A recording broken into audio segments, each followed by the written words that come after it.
ሰላም ጤና ይስጥልን። በመላው ዓለም የምትገኙ ክቡራን የቻናላችን ቤተሰቦች እንደምን ቆይታችኋል? በያላችሁበት የዓለም ዳርቻ ሰላምና ጤና እንዲበዛላችሁ እየተመኘን የዕለቱን አዳዲስ መረጃዎች ይዘን ተመልሰናል። አብራችሁን ቆዩ። ወደ ዕለቱ ዝርዝር ጉዳዮች ከማለፋችን በፊት በመጀመሪያ ዋና ዋና ርዕሰ ጉዳዮችን በማስተዋወቅ እንጀምራለን። በዛሬው የመረጃ ሰዓታችን ለትግራይ ህዝብ ራስ ምታት ሆኖ የቀጠለውና በሚሊዮን የሚቆጠር የትግራይ ህዝብን ያስጨረሰው ህወሓት በአሁኑ ሰዓት በክልሉ የሚገኙ ህዝቦች በረሃብና በበሽታ እየተሰቃዩ ነው በማለት መግለጫ ማውጣቱን፣ የመጀመሪያው የውጭ ኢንቨስትመንት ባንክ ወደ ኢትዮጵያ መግባቱን፣ በኢትዮጵያ ከዚህ በፊት ይሰጥ የነበረው የፓስፖርት አሰራር ተቀይሮ ሰዎች አሻራ ሳይሰጡ በቤታቸው ሆነው ፓስፖርታቸውን ማግኘት ይችላሉ ሲል የኢትዮጵያ ኢሚግሬሽንና ዜግነት አገልግሎት መግለጹን፣ እንዲሁም በሌላ መረጃ ምርጫው ተጭበርብሯል በሚል ሲከራከሩ የነበሩት የአሜሪካው ፕሬዝዳንት ዶናልድ ትራምፕ ቃለመጠይቅ እየተደረጉ በነበረበት ወቅት ተሳድበው ቃለመጠይቁን አቋርጠው መውጣታቸውን በተመለከተ ሁሉንም በቅደም ተከተል ወደ እናንተ እናደርሳለን። እስከ መጨረሻው አብራችሁን ቆዩ። ይህንን ቪዲዮ ላይክ በማድረግና ቻናላችንን ሰብስክራይብ እያደረጋችሁ ቤተሰብ በመሆን ሀሳብ አስተያየት ካላችሁ ደግሞ ኮመንት ላይ በማስፈር እስከ መጨረሻው አብራችሁን ቆዩ። ወደ ቀዳሚው መረጃችን አለፍን። ህወሓት በክልሉ የሚገኙ ህዝቦች በረሃብና በበሽታ እየተሰቃዩ እንደሆነ አስታወቀ። ለትግራይ ህዝብ ራስ ምታት ሆኖ የቀጠለው የህወሓት ቡድን በሚሊዮን የሚቆጠር የትግራይ ህዝብን በጦርነት ማግዶ ካስጨረሰ በኋላ አሁን ደግሞ የትግራይ ወጣቶችን በጉልበት እያፈሰ ወደ ወታደራዊ ስልጠና እየወሰደና እያሰለጠነ እንደሆነ በተሰማበት በዚህ ሰዓት በርካታ የትግራይ ህዝብ በረሃብና በበሽታ እየተሰቃየ ነው ብሏል። ይህ የህወሓት ቡድን ለትግራይ ህዝብ ረሃብና ሞት ምክንያት የሆነው ራሱ ቢሆንም ነገር ግን ራሱን ለትግራይ ህዝብ የሚቆረቆር አድርጎ በማሰብ የትግራይ ህዝብ በረሃብና በበሽታ እየተሰቃየ ነው ሲል መግለጫ አውጥቷል። የህወሓት ቡድን ላለፉት ዓመታት የትግራይ ወጣቶችን ከተለያዩ ቦታዎች በጉልበት እያፈሰ ወደ ወታደራዊ ስልጠና እየወሰደ እና እያሰለጠነ የክልሉን ነዋሪዎች እያሰቃየ እንደሆነ የክልሉ ነዋሪዎች ተናግረው ነበር።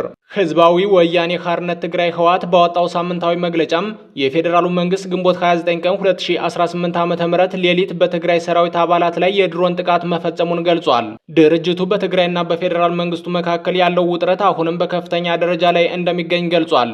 በመግለጫውም የትግራይ ክልል መሬት 40 በመቶ አሁንም በሌሎች ኃይሎች እጅ ነው ያለው ህወሓት በርካታ የትግራይ ክልል ህዝብ በረሃብና በበሽታ እየተሰቃየ ነው ብሏል።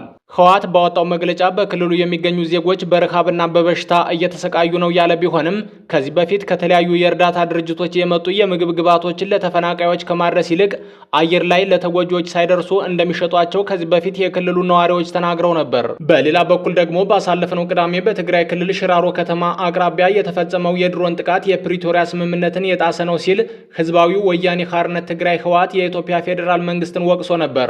የኢትዮጵያ ፌዴራል መንግስት በበኩሉ በሰሜን ኢትዮጵያ ጽምዶ በሚል እየተደራጀ ያለው ኃይል የውጭ ጠላቶቻችንን ዓላማ አንግቦ የተነሳና ሌሎች ሀገራት የሚጋልቡት ፈረስ ነው ብሎ ነበር።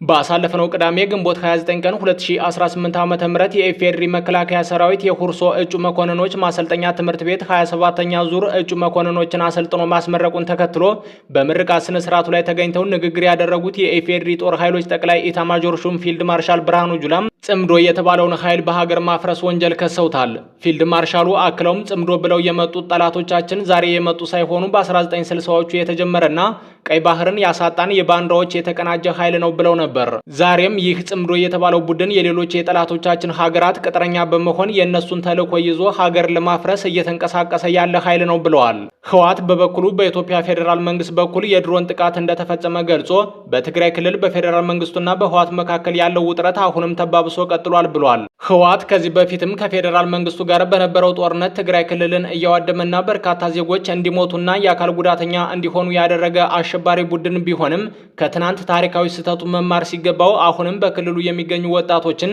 በጉልበት እያፈሰ በማሰልጠን አዲስ ጦርነት ለመክፈት እየተንደረደረ ይገኛል። ወደ ቀጣይ መረጃችን አለፍን። የመጀመሪያው የውጭ ኢንቨስትመንት ባንክ ወደ ኢትዮጵያ መግባቱ ተገለጸ። የኢትዮጵያ የካፒታል ገበያ ባለስልጣን ለናይጄሪያው ዩናይትድ ካፒታል ግሩፕ ተቀጥላ ኩባንያ ለሆነው ዩናይትድ ካፒታል ፋይናንስ ሰርቪስ ለመጀመሪያ ጊዜ የውጭ ኢንቨስትመንት ባንክ ፍቃድ ሰጥቷል። ተቋሙ በሕግ ከተቀመጠው የ25 ሚሊዮን ብር አነስተኛ ካፒታል በላይ በሆነ መጠን ከ1.5 ሚሊዮን የአሜሪካ ዶላር በላይ ይዞ ነው ወደ ኢትዮጵያ የገባው ተብሏል። ይህ አዲስ ፈቃድ በሀገሪቱ ውስጥ ያሉትን የካፒታል ገበያ አገልግሎት ሰጪዎች ጠቅላላ ቁጥር ወደ 18 እንዲሁም የኢንቨስትመንት ባንኮችን ደግሞ ወደ 7 ከፍ አድርጓል። ይህንን ተከትሎም የባለስልጣኑ ዋና ዳይሬክተር ሀና ተህልቁ እንደተናገሩት ከሆነም እንደ ዩናይትድ ካፒታል ያለ ትልቅ የፓን አፍሪካን ተቋም ወደ ገበያው መግባቱ ለኢትዮጵያ የካፒታል ገበያ እድገት ትልቅ ታሪካዊ ምዕራፍ መሆኑን ገልጸዋል። ስለ ፓስፖርት የተሰማው አስደሳች ዜና የኢሚግሬሽንና ዜግነት አገልግሎት ተገልጋዮች ለአሻራ በአካል መገኘት ሳይጠበቅባቸው የፓስፖርት አገልግሎትን በኦንላይን ብቻ ማግኘት የሚችሉበትን አዲስ አሰራር እየዘረጋ መሆኑን አስታወቀ። የአገልግሎቱ ዋና ዳይሬክተር ሰላማዊት ዳዊት ይህንን ያሉት ከኤቢሲ ስለ ሀገር ፕሮግራም ጋር በነበራቸው ቃለ ምልልስ ነው።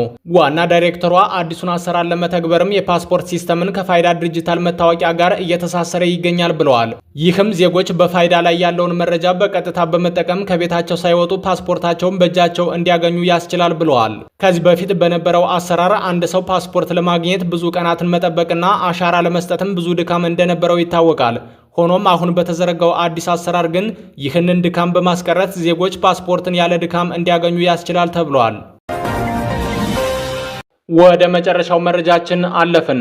የአሜሪካው ፕሬዝዳንት ዶናልድ ትራምፕ ምርጫው ተጭበርብሯል ላሉት ማስረጃ ሲጠየቁ በድንገት ቃለ ምልልሱን አቋርጠው መውጣታቸው ተገለጸ። የአሜሪካው ፕሬዝዳንት ከኤንቢሲ ጋር በነበራቸው ቃለ ምልልስ ወቅትም በተደጋጋሚ ለሚያነሷቸው የምርጫው ተጭበርብሯል የሚሉ ሐሳቦች ማስረጃ እንዲያቀርቡ ሲጠየቁ ቃለ ምልልሱን በድንገት አቋርጠው መውጣታቸው ተገልጿል።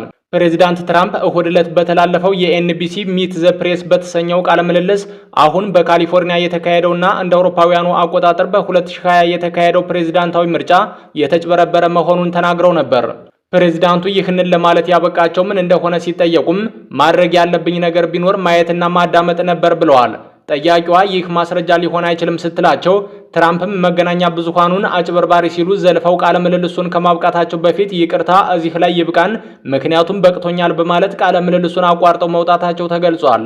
ቃለ መጠይቁ የተካሄደው ዶናልድ ትራምፕ በዊስኮንሲን በሚገኙ ገበሬዎች በዓል ላይ በተገኙበት ወቅት ነው። ኤንቢሲ ደግሞ ፕሬዚዳንት ትራምፕ አርብ ዕለት ቃለ መጠይቅ ከተቀመጡ ከ50 ደቂቃ በኋላ አቋርጠው መውጣታቸውን ዘግቧል።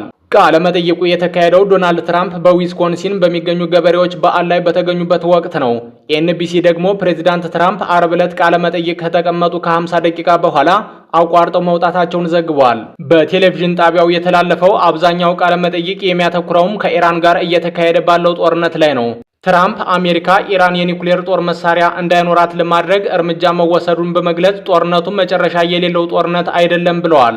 ቃለ መጠይቁን አቋርጠው ከመውጣታቸው ከ5 ደቂቃ ቀደም ብሎ የትራምፕ አስተዳደር መንግስት ፍትሐዊ ባልሆነ መንገድ ኢላማ አድርጎናል ወይንም ምርመራ አድርጎብናል ለሚሉ ግለሰቦች ካሳ ለመክፈል አዘጋጅቶት የነበረውን 1.8 ቢሊዮን ዶላር ካሳ ላይ እየተነጋገረ ነበር። ክቡራን አድማጮች በዛሬው የመረጃ ሰዓታችን ወደ እናንተ ለማድረስ የያዝናቸው መረጃዎች እነዚህ ነበሩ።